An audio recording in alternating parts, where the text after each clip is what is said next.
지금으로부터 약 12년 전인 2011년 3월 11일 일본 동북부를 뒤흔든 규모 9.1의 지진이 발생한 지 하루 뒤인 12일 15시 36분 일본 후쿠시마현 오쿠마마치에 위치한 후쿠시마 제1원자력발전소에서 폭발이 발생했습니다. 이 폭발로 인하여 경남 용기를 포함하여 발전소 건물 4동이 파손됐으며 주변의 땅과 바다 일대가 방사능에 오염되었습니다. 그리고 그 수습은 지금까지도 이어지고 있으며 앞으로도 기나긴 세월 동안 수습을 해야 합니다. 도대체 어쩌다가 이러한 사고가 발생한 것일까요? 이 사고는 막을 수 없는 천재지변에 의한 일일 뿐일까요? 오늘은 우리가 동일본 대지진 자체보다도 더욱 깊은 관심을 갖고 있고 앞으로도 예의주시할 수밖에 없는 거대한 사고, 후쿠시마 원자력 발전소 사고의 발생 과정에 대하여 들여다보는 시간을 가져보도록 하겠습니다.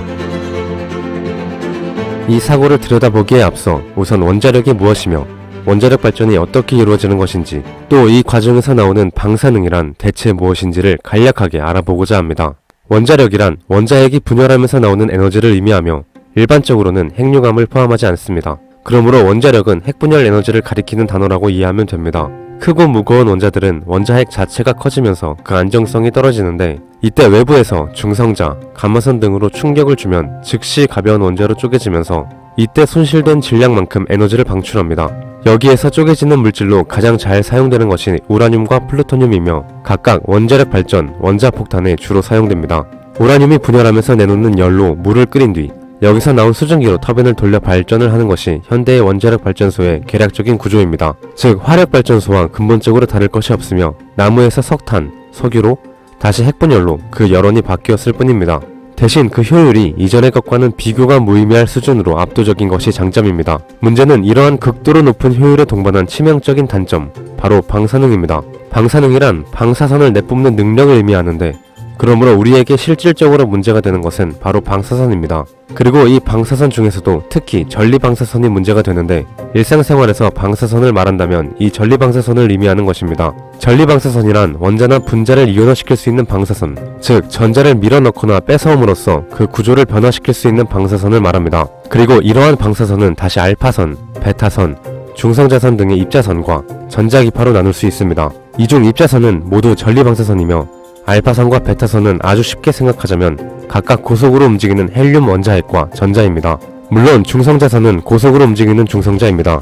전자기파 중에서는 자외선, X선, 가마선 등 파장이 짧고 높은 진동수를 가진 쪽들이 전리방사선에 포함됩니다. 즉 정리하자면 우리가 흔히 일상에서 말하는 방사선에는 자외선, X선, 감마선, 알파선, 베타선, 중성자선이 있는 것입니다. 이러한 방사선, 엄밀하게 전리방사선은 앞서 언급했듯 원자나 분자의 구조를 변형시킬 수 있고, 이 때문에 생명체의 DNA나 RNA 또한 마찬가지로 변형시킬 수 있습니다. 이러한 방사선이 생체를 뚫고 지나갈 때마다 생체를 구성하는 분자들이 손상을 입는데, 자연에 존재하는 일반적인 방사선 정도는 DNA나 RNA의 복구 기작으로 충분히 감당할 수 있습니다. 문제는 감당할 수 있는 양을 초과하는 수준의 방사선이 생체를 뚫고 지나갔을 때입니다. 온몸에 보이지 않는 미세한 총알 수천 조개가 뚫고 지나간 것과 마찬가지입니다. 이런 경우에는 생체 상당 부분의 DNA나 RNA가 파괴되어 더 이상 새로운 세포를 만들어내지 못하고 사망에 이르게 되는 것입니다. 또 사망할 정도까지는 아니더라도 평생 몸에 문제가 있는 상태로 살아가야 하는 경우도 많이 발생합니다. 원자력은 이와 같이 매우 훌륭한 장점과 치명적인 단점을 함께 가지고 있기 때문에 현대물리학의 최첨단 분야 중 하나로서 지속적으로 연구 및 발전이 이루어지고 있습니다. 이렇게나 치명적인 위험이 있는 원전은 분명 엄격한 관리와 설계가 이루어질 텐데, 대체 어째서 후쿠시마 원전에서 그러한 끔찍한 사고가 발생했는지 이제 본격적으로 알아보고자 합니다. 원자력 발전소의 원리는 화력 발전소와 같다는 것을 앞서 살펴보았습니다.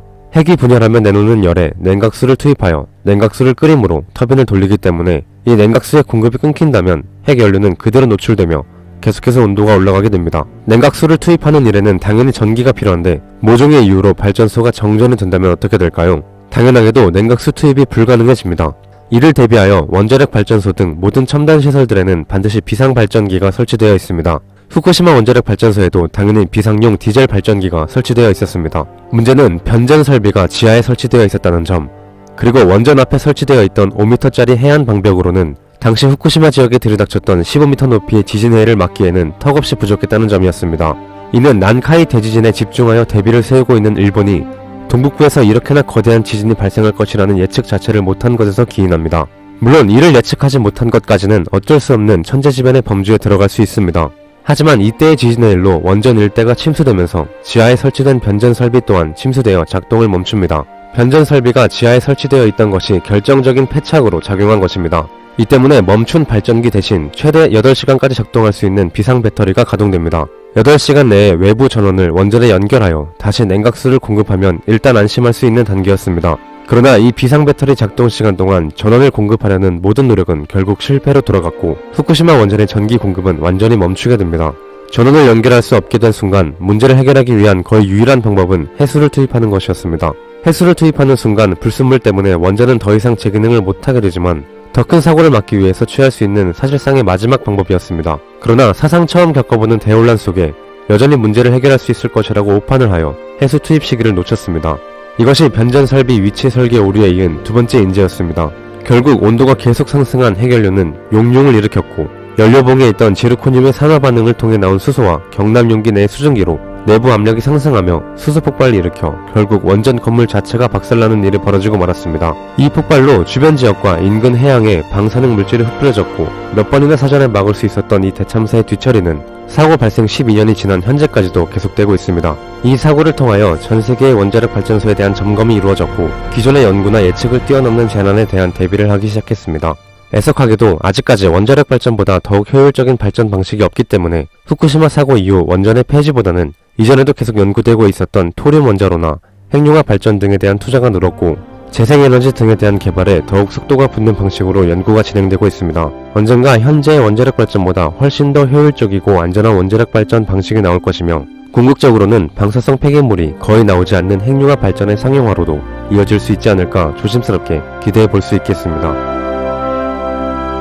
이처럼 과학기술은 양날의 검 그 자체입니다. 석기시대 뗀석기가 처음 발명되었을 때 이 뗀석기로 사냥과 채집을 하여 사람을 먹여 살리거나 아니면 다른 사람을 찔러 죽이는 결정을 하는 것은 순전히 인간의 몫이었습니다.